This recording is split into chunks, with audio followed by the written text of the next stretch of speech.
Hello friend, नमस्कार। कैसे हैं आप लोग।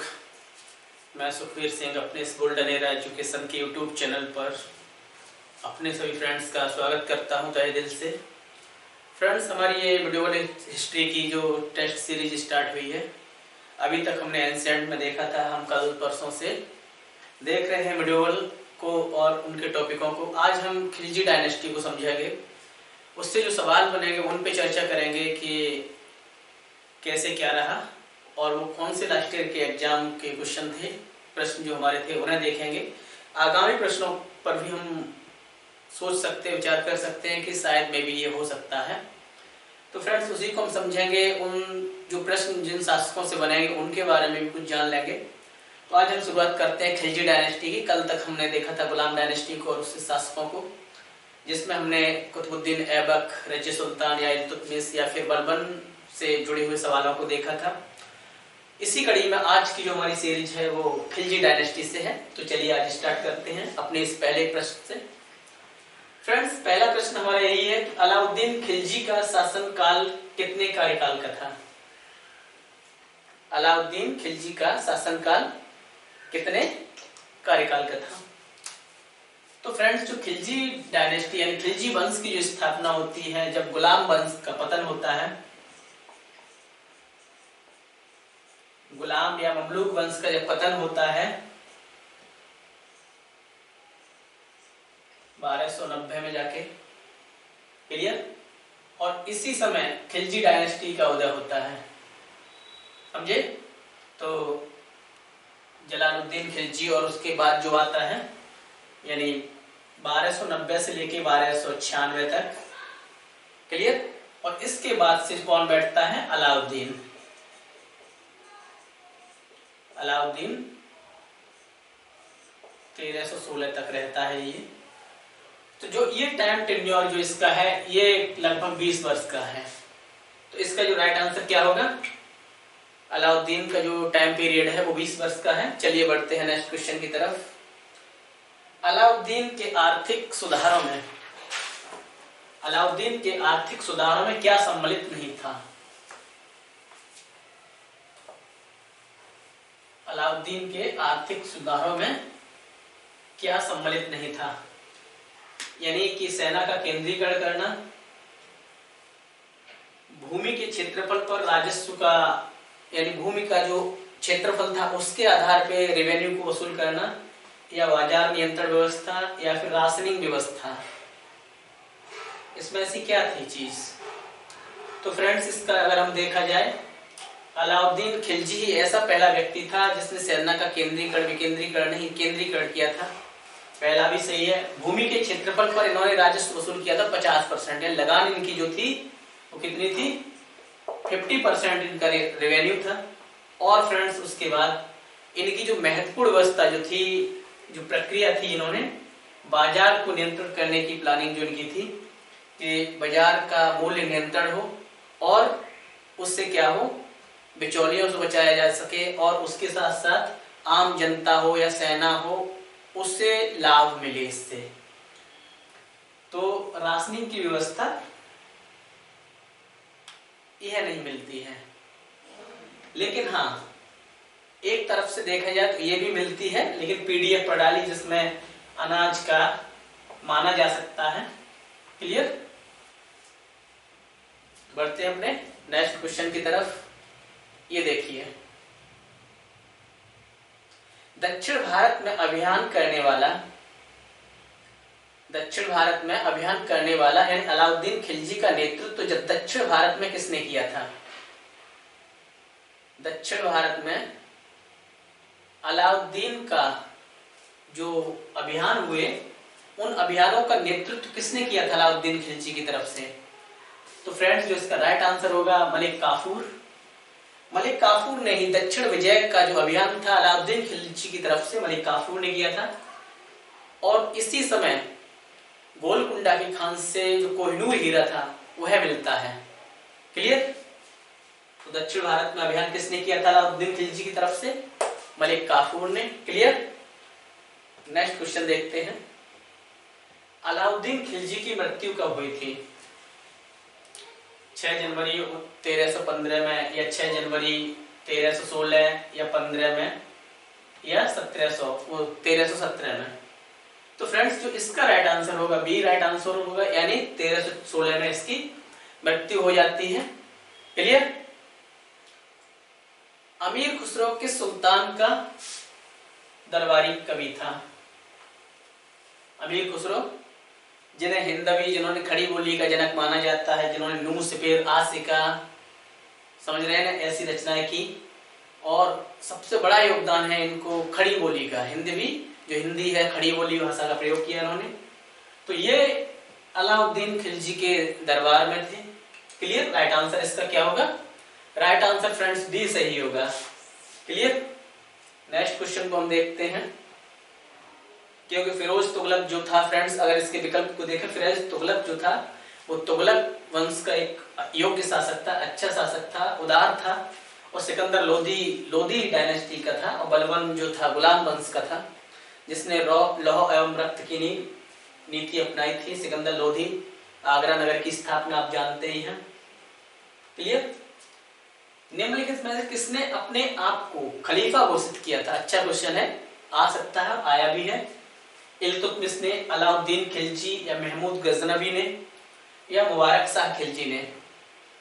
तो फ्रेंड्स इसका जो राइट आंसर सही होगा वो राइट आंसर डी सही होगा। मुबारक शाह खिलजी ने अपने आप को खलीफा घोषित किया था। इसी बीच अगर मोहम्मद महमूद गजनवी की बात करें तो यह गजनी वंश का था और इसने भारत पर 17 बार आक्रमण किए थे।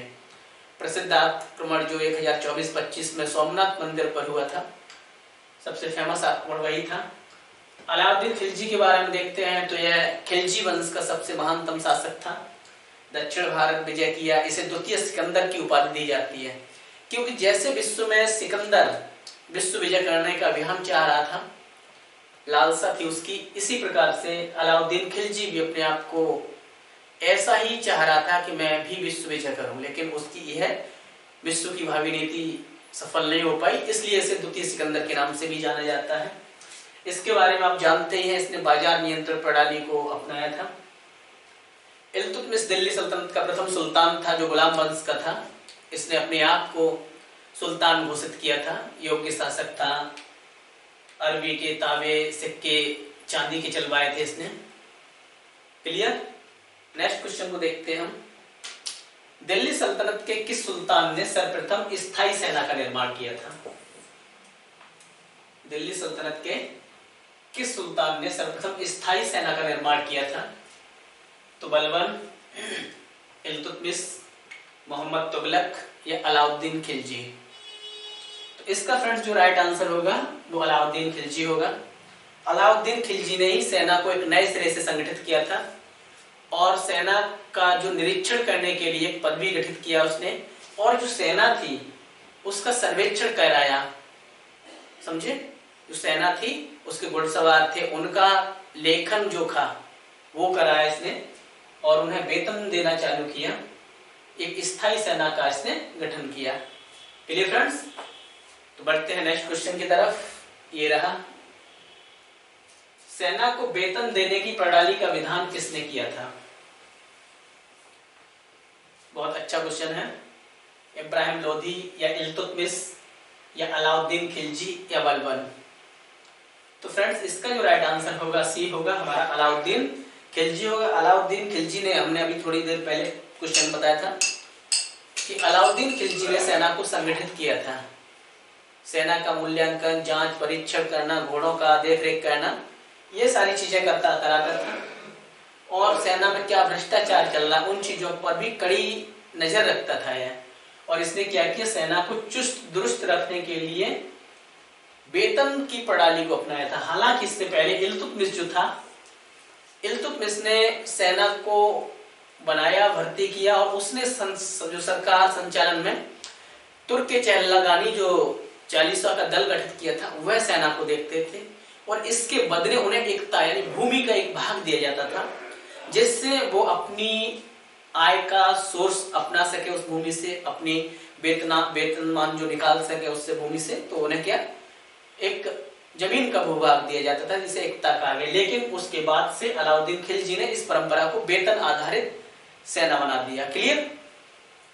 क्योंकि इल्तुतमिश के बाद जो बलवान शासक बनता है, योग्य शासक बनता है, जो बहुत महत्वाकांक्षी था, एक निम्न पोस्ट से जाके एक सम्राट घोषित कर दिया उसने अपने आप को, तो उसने तुर्की चहलगानी का समाप्त कर दिया था। और उसके बाद एक ऐसी सेना, स्थायी सेना की जरूरत पड़ी, ऐसी स्थायी सेना की जरूरत पड़ी जिसे बाद में अलाउद्दीन खिलजी ने बनाया।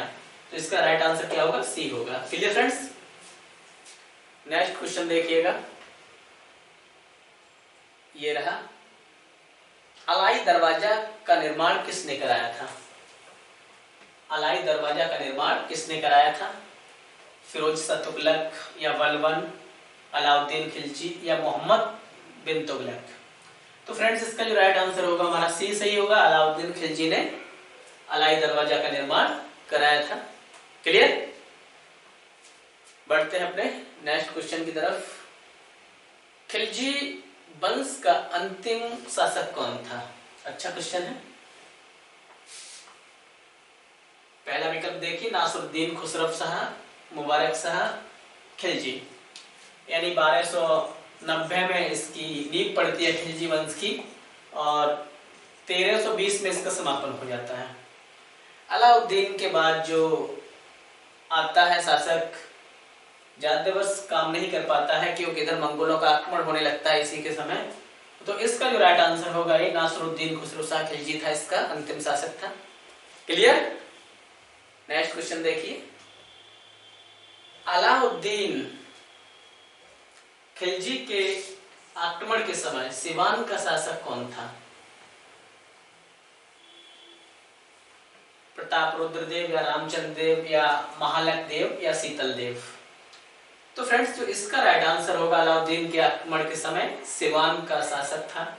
तो प्रताप रुद्रदेव नहीं, रामचंद्र था। क्लियर? राइट आंसर बी सही होगा। उसके बाद बढ़ते हैं नेक्स्ट क्वेश्चन पे। नेक्स्ट क्वेश्चन देखिएगा कि अलाउद्दीन ने चित्तौड़ का नाम बदलकर क्या रख दिया था? अलाउद्दीन ने चित्तौड़ का नाम बदलकर क्या रख दिया था? खिजराबाद, खैराबाद, जलालाबाद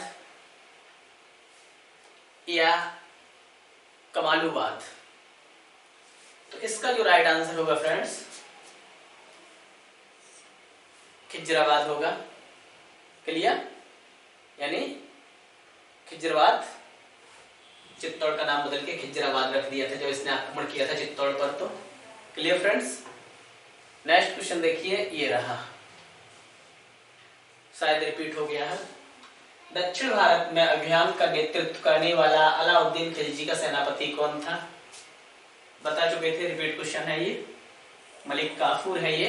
मलिक काफूर योग्य व्यक्ति माना जाता है, इसके अंदर महत्वाकांक्षाएं काफी थी और इसी ने दक्षिण भारत में अलाउद्दीन खिलजी का सेना का नेतृत्व किया था। क्लियर? नेक्स्ट क्वेश्चन देखिए, गुलाम वंश की समाप्ति के बाद किस वंश की स्थापना हुई? यानी 1290 के बाद, 1290 के बाद किस वंश की स्थापना हुई थी? गुलाम वंश के बाद खिलजी वंश की।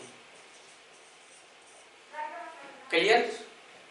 क्योंकि दिल्ली सल्तनत में जो 4-5 वंश आए हैं, गुलाम वंश पहले आया, फिर खिलजी आया, फिर तुगलक आया, सैयद वंश आया, फिर लोधी वंश आया। तो ये दूसरा वंश था, गुलाम वंश के बाद खिलजी वंश था। हालांकि दिल्ली सल्तनत का जो सबसे बड़ा वंश था वो तुगलक वंश था, इसने काफी समय तक शासन किया। तो गुलाम वंश की समाप्ति के बाद खिलजी वंश आता है, खिलजी के बाद आता है तुगलक, तुगलक के बाद आता है सैयद और सैयद के बाद आता है लोधी। बाबर का 1526 में आक्रमण होता है, पानीपत की जो प्रथम लड़ाई होती है उसमें लोधी डायनेस्टी का पतन हो जाता है और यहीं से मुगल साम्राज्य की नींव पड़ती है। उस चीज को हम अलग सेगमेंट में देखेंगे, लेकिन अभी हम यहाँ हैं। इसका फ्रेंड्स राइट आंसर ए सही होगा। क्लियर? नेक्स्ट क्वेश्चन देखिए, मार्केट रेगुलेशन सिस्टम द्वारा पेश किया गया था। यानी मार्केट रेगुलेशन सिस्टम का मतलब था कि बाजार नियंत्रण प्रणाली, जो सिस्टम था, जो मार्केट को एक कंट्रोल में लाने के लिए कोई बिचौलिया और या कोई दुकानदार अधिक कीमत पर कोई चीज का पैसा न वसूल पाए, इसके लिए अलाउद्दीन खिलजी ने बाजार को कंट्रोल किया। इससे क्या हुआ, वह बड़ी सेना रख पाया और जो साम्राज्य में अकाल या भुखमरी जैसी चीजें थी उन चीजों को दबा पाया। क्लियर? तो इसका जो राइट आंसर क्या होगा, वो सी सही होगा, अलाउद्दीन खिलजी। नेक्स्ट क्वेश्चन देखिए, कीर्ति स्तंभ विजय का निर्माण किया था। चित्तौड़ में कीर्ति स्तंभ विजय की मीनार का निर्माण किया गया था, किसके द्वारा? तो राणा कुंभा या राणा प्रताप या राणा कुंभा या राणा सांगा या बप्पा रावल। तो फ्रेंड्स इसका राइट आंसर होगा बी, यानी राणा कुंभा के द्वारा चित्तौड़ में कीर्ति स्तंभ की स्थापना की गई थी। नेक्स्ट क्वेश्चन देखिए, बहुत बेहतरीन क्वेश्चन है, इसका लेवल भी अच्छा है। एक कथन है, स्टेटमेंट दिया है कि अलाउद्दीन खिलजी ने दिल्ली में मूल्य नियंत्रण लागू किया था। सही है या गलत है? कारण क्या था इसका? वह दिल्ली में अपने महलों का निर्माण करने वाले कारीगरों को कम वेतन देना चाहता था। क्या वह कम वेतन देना चाहता था? तो क्या सही है? ए सही है और आर दोनों सही है, और आर ए की व्याख्या करता है। ए आर दोनों सही है, लेकिन आर ए की व्याख्या सही नहीं है। ए सही है लेकिन आर असत्य है, ए गलत है लेकिन आर असत्य है। तो फ्रेंड्स एक बार फिर से इस स्टेटमेंट को पढ़िए, अलाउद्दीन खिलजी ने दिल्ली में मूल्य नियंत्रण लागू किया था। सही है, कथन सही है, लेकिन क्या यह स्टेटमेंट जो कार्ड बता रहा है, क्या वो कार्ड सही है? वह दिल्ली में अपने महलों का निर्माण करने वाले कारीगरों को कम वेतन देना चाहता था। यह कार्ड क्या है? असत्य है। तो ए सही है लेकिन आर असत्य है। वह एक बड़ी सेना रखना चाहता था, यह सत्य है, लेकिन महलों कारीगरों की बात नहीं करता, उसमें बहुत सारे और भी लोग शामिल थे। क्लियर? तो इसका विकल्प सी सही होगा। नेक्स्ट क्वेश्चन देखते हैं, ये देखिए, दक्षिण भारत पर यानी यादव शासकों की राजधानी कहां थी? द्वार समुद्र, वारंगल, कल्याणी या देवगिरी। तो इसका जो राइट आंसर होगा फ्रेंड्स,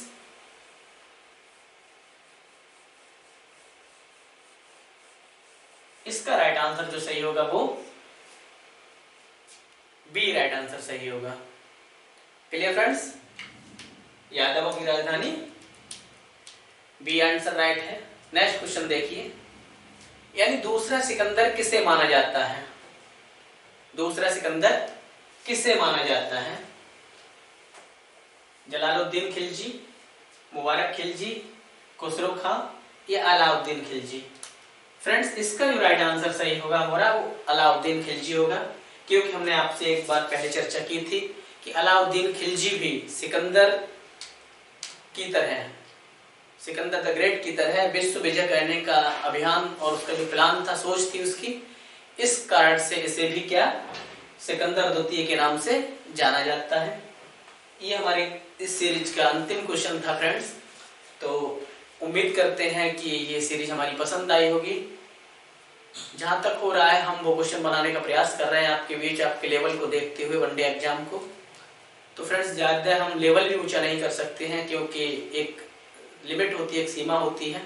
लेकिन हाँ, जब हम पीसीएस के लिए या फिर नेट या टीजीटी के लिए जब हम सीरीज को स्टार्ट करेंगे, क्लास को स्टार्ट करेंगे, लेक्चर को स्टार्ट करेंगे, तब जरूर आपको हम बेहतरीन लेवल देंगे।